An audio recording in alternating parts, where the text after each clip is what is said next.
سورہ عادیات کے شروع میں اللہ تعالیٰ نے گھوڑوں کی قسمیں کھائی ہیں، پھر یہ مضمون کہ انسان اپنے رب کا ناشکرہ ہے اور مال کی محبت اس کے رگ و ریشہ میں رچ بس گئی ہے، حالانکہ ایک وقت آنا ہے کہ ان کو دوبارہ انسانوں کو زندہ کیا جانا ہے، اور پھر ان کے اعمال تو بڑی بات ہے، ان کے دلوں میں جو خیالات ہیں وہ بھی ظاہر کر دیے جائیں گے۔ اللہ اکبر۔ تو یہ سورۃ العادیات کا کہہ لیں خلاصہ ہے جو میں نے آپ کے سامنے رکھا۔ اب اس کا ترجمہ سنیں۔ اللہ تعالیٰ فرماتے ہیں قسم ہے ہانپ کر بھاگنے والے گھوڑوں کی، پھر سم مار کر چنگاریاں اڑانے والوں کی، پھر صبح کے وقت حملہ آور ہونے والوں کی، پھر اسی وقت غبار اڑانے والوں اور اس غبار کے ساتھ دشمنوں کے جتھوں میں گروہوں میں گھس جانے والوں کی۔ یقیناً انسان اپنے رب کا ناشکرہ ہے اور اس پر وہ یقیناً گواہ بھی ہے، اور بلا شبہ مال کی محبت کے لیے وہ بڑا سخت ہے۔ کیا وہ نہیں جانتا جو کچھ قبروں میں ہے اس کو اکھاڑ کر زندہ کر دیا جائے گا، اور جو سینوں میں ہے اس کو ظاہر کر دیا جائے گا؟ یقیناً ان کا رب ان سے اچھی طرح باخبر ہے۔ یہ سورۃ العادیات کا ترجمہ ہے جو میں نے آپ کے سامنے پیش کیا ہے۔ 5 صورتیں قرآن کریم کی ایسی ہیں کہ جن کا جو ابتدا ہے نا اس کا انداز ایک جیسا ہے، یا آغاز کا جو اسلوب ہے 5 صورتوں کا وہ تقریباً ایک جیسا ہے۔ سورہ صافات، سورہ زاریات، سورہ مرسلات، سورہ نازیات اور سورہ عادیات۔ وزن ہی دیکھیں نا ایک ہی ہے، صافات، زاریات، مرسلات، نازیات، عادیات۔ اور پہلی جو سورہ صافات ہے نا اس میں اللہ تعالیٰ نے فرشتوں کی قسم کھائی ہے۔ تقریباً اس میں مفسرین جو ہے ان کا اتفاق ہے کہ یہاں مراد فرشتے ہیں۔ والصافات صفا فالزاجرات زجرا فالتالیات ذکرا ان الہکم لواحد۔ عقیدہ توحید ثابت کیا گیا۔ صف باندھ کر یا صف بنانے والے فرشتوں کی قسم، پھر ڈانٹنے والوں کی قسم، ظاہر ہے کفار کو، نافرمانوں کو، ان کی روحوں کو، پھر اسی طرح بادلوں کو بھی بعض اور ڈانٹتے ہیں، پھر اللہ کے ذکر کی تلاوت کرنے والوں کی قسم، بے شک تمہارا معبود ایک معبود ہے۔ فرشتے بھی تلاوت، ایک تو یہ کہ وہ بھی اللہ کا کلام پڑھتے ہوں گے، ایک تو یہ معنی ہے۔ دوسرا معنی یہ ہے کہ ظاہر ہے جبریل علیہ السلام وہی لے کر آتے تھے نا قرآن کریم کی، وہ تلاوت آپ کے سامنے کرتے تھے، ان کو تلاوت سناتے تھے ایک دوسرے کو، وہ بھی معنی ہے کہ جو یہاں سے اس بات صداقت رسالت بھی ہو گیا کہ فرشتے واقعی وہی لے کر آتے ہیں۔ تو بہرحال یہ تو ایک ضمناً اس بات تھا، توحید کو ثابت کیا، بے شک تمہارا رب ایک معبود ہے۔ یہ فرشتوں کی تخلیق، ان کا نظام، یہ کائنات کا نظام اللہ کا فرشتوں کے ذریعے سے چلانا، یہ اس بات کی دلیل ہے کہ تمہارا رب، تمہارا معبود صرف ایک ہے۔ کچھ ایسی چیزیں ہیں جو ہماری عقل سے ماورا ہے لیکن ان کو بطور دلیل بنائیں گے۔ سورہ زاریات میں ہواؤں کی قسم اللہ نے کہا، وہ بھی تقریباً کنسنسس اتحاد ہے کہ ہوائیں ہیں۔ والذاریات ذروا، ان ہواؤں کی قسم جو غبار کو اڑاتی ہیں، بکھیر دیتی ہیں۔ فالحاملات وقرا، وہ ہوائیں جو بوجھ اٹھاتی ہیں، یہ جب سمندروں سے پانی اٹھاتی ہیں نا ہوائیں، پھر آگے اس کو جو ہے نا وہ ڈسپرس کرتی ہیں، منتشر، یہ بڑا وزن ہے۔ یہ انسان تو اتنا نظام کیسے بنا سکتا ہے؟ بہت بڑی، یہ جو واٹر سرکولر سسٹم یا واٹر سائیکلنگ سسٹم ہے کہ پانی کس طرح روٹیٹ کر کے مختلف حالتوں سے اللہ اس کا انتظام کرتے ہیں، سمندر، ہوائیں، پھر بارش، پھر زمین میں جذب، پھر سمندر سے ایک جو سرکل چلا ہوا ہے، اس میں اللہ کی قدرت کی بہت بڑی نشانی ہے۔ فالجاریات یسرا، پھر آہستہ آہستہ کچھ چلتی ہیں۔ فالمقسمات امرا، پھر دیکھیں یہ نہیں کہا کہ بادلوں کو تقسیم کرتی ہیں، اللہ کے حکم کو تقسیم کرتی ہیں، اللہ کے عمل کو، امر کہا، بادل نہیں کہا، تاکہ یہ اللہ کے حکم کا جو عقیدہ وہ ذہن میں بیٹھ جائے کہ یہ ہوائیں اللہ کے حکم کی تابع ہیں۔ اللہ اکبر۔ قرآن کے جو الفاظ کا چناؤ اس میں بڑی حکمت ہے۔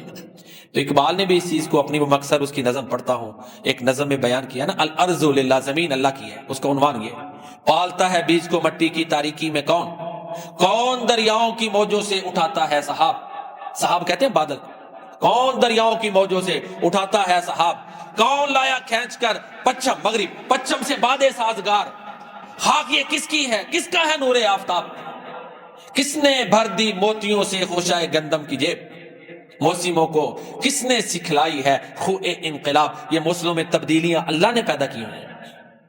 تو سورہ زاریات میں اللہ فرماتے ہیں کہ وہ اللہ کے حکم کو تقسیم کرتی ہیں. ایک اور بات ہے، بانٹتی ہیں. یہ جو پودوں کی تخلیق کا سسٹم ہے نا، یہ ہوائیں جس کو پولن کہتے ہیں، وہ پتہ ہے نا، ایک پودے سے دوسرے تیسرے بیجوں کا سسٹم ہے، وہ سارا سسٹم ہواؤں سے جڑا ہوا ہے.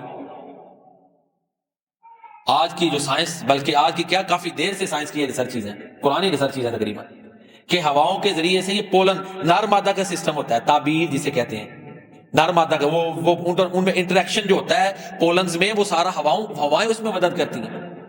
تو فل مقسمات امرا، ایک تو بادلوں کو تقسیم، ایک یہ پولنز کی مختلف جو ہے نا پلانٹس کے اوپر ان کی ڈویژن، ان کو اٹھا کے لے جانا، پھر آگے ان کے تناسل کا سسٹم کہ آگے وہ پیدا ہوتا ہے، یہ سارا اس میں بنیادی کردار ہواؤں کا ہے. تو یہ سورہ زاریات میں اللہ نے قسمیں اٹھا کے عقیدہ آخرت کو ثابت کی ہے. انما توعدون لواقع وان الدین لواقع، قیامت کا دن آ کے رہے گا. اسی طرح سورہ مرسلات میں بھی عقیدہ آخرت ہے مختصر، اور سورہ نازیات میں بھی عقیدہ آخرت کا اثبات ہے. ہماری جو آج کی کہہ لیں کہ خطبہ جمعہ کا جو موضوع ہے وہ سورۃ العادیات ہے. اللہ نے گھوڑوں کی قسمیں کھائیں، اور صرف گھوڑوں کی نہیں، جب وہ میدان جنگ میں ہوتے ہیں اور ہانپ کر بھاگتے ہیں اور تیز بھاگتے ہیں. آپ کو پتہ ہے بعض دفعہ گھوڑے بھاگتے ہوئے ایکسپائر بھی ہوتے ہیں، اتنی تیز بھاگتے ہیں کہ ان کی چنگاریاں نکلتی ہیں. آگے وہ نہیں دیکھ رہے کہ تیر ان پہ بھی لگ رہے ہیں، تلواریں ان پہ بھی لگ رہی ہیں. دنیا کا جو ان کا آقا ہے، جو ان کو کھانا کھلاتا ہے، جو صرف ان کے معاش کے انتظام کرتا ہے، یا کبھی مالچ وغیرہ جس نے ان کو رہائش دی ہے، اس کے کہنے پہ گھوڑے اپنا سب کچھ قربان کرتے ہیں. تو اس مثال سے یہ بات آج کے انسان کو اتنی سمجھ نہیں آنی جتنی عربوں کو آنی تھی، کہ جن کا اس وقت کا سب سے بڑا جو کہہ لیں سورس تھا، لڑائیوں کا ذریعہ تھا، سفر کا ذریعہ تھا، وہ گھوڑے تھے. جتنی بات عربوں کو سمجھ آئی، جو گھوڑوں سے بڑی محبت کرتے تھے، ہمیں نہیں آنی. آج تو ہم یہ سواریوں پہ سفر کرتے ہیں، ہوائی جہاز ہیں، یہ دوسری سواریاں ہیں. ان کی تو سب سے بہترین سواری گھوڑا تھی، بہترین ہتھیار گھوڑا تھا، ان کے ذریعے وہ لڑتے تھے. تو اللہ نے ان کی طرف توجہ دلا کے یہ آر دلائی ہے، احساس دلایا ہے کہ یہ دیکھو، یہ میری پیدا کی ہوئی چیزیں، سارے اناج، ہر چیز اللہ نے پیدا کی، صرف تم ان کو دیتے ہو تو تمہارے لیے جان قربان کر دیتے ہیں. اور لیکن تم ہو کہ نعمتیں کھا کے جان قربان کرنا تو دور کی بات، اللہ کا شکر بھی ادا نہیں کرتے. یہ اس کا مفہوم ہے. ان الانسان لربہ لکنود، بے شک انسان اپنے رب کا بڑا ناشکر ہے. یہ گھوڑوں کی قسم کھائی.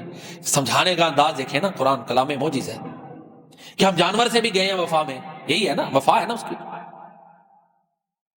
تو اللہ فرماتے ہیں یہ گھوڑوں کی قسمیں کھا کے کہتے ہیں ان الانسان لربہ لکنود، بے شک انسان اپنے رب کا بڑا ناشکر ہے. کنود کہتے ہیں اس زمین کو جو بنجر ہو. اور آپ کو پتا ہے بنجر زمین میں آپ کھادیں ڈالیں، اس کو پانی دیں، اس پہ جتنی مرضی آپ سٹرگل کریں، وہ فروٹفل نہیں ہوتی، اس سے کچھ حاصل نہیں ہوتا. ایسے ہی ناشکرا انسان. ناشکرا دیکھیں نا، اللہ کی نعمتیں کھائی ہیں، سب کچھ اللہ کا استعمال کیا ہے، پھر بھی شکر ادا نہیں کر رہا. تو ایسے ہی نا جیسے بنجر زمین ہے، کتنی محنتیں کی ہیں، کچھ نہیں دے رہی. تو جو رب کا شکر گزار نہیں، وہ بندے کے ساتھ معاملات میں کیا صحیح معاملہ کرے گا؟ نہیں کر سکتا. ان الانسان لربہ لکنود، جو انسان اپنے رب کا ناشکرا ہے وہ بنجر زمین کی طرح بے فائد ہے. اس پہ جتنی مرضی کوشش کر لیں، سٹرگل کر لیں، اس کو اس کی تربیت پہ کوئی فائدہ نہیں، ضائع، جیسے بنجر زمین پہ ضائع. یہ یعنی لغوی معنی میں ایک اشارہ ملتا ہے. بے شک انسان اپنے رب کا ناشکرا ہے. ہاں، انبیاء کرام کی یہ صفت ہے کہ وہ اپنے رب کے شکر گزار ہوتے ہیں. سب سے بڑھ کر انبیاء کرام اپنے رب کے شکر گزار ہوتے ہیں. اس کے باوجود اللہ تعالیٰ نے سورہ سبا میں حضرت داؤد اور سلیمان علیہ السلام، ان پر جو اللہ نے نعمتیں کی ان کا ذکر کیا، پھر حکم دیا اعملوا آل داؤد شکرا، اے آل داؤد شکر کیا کرو.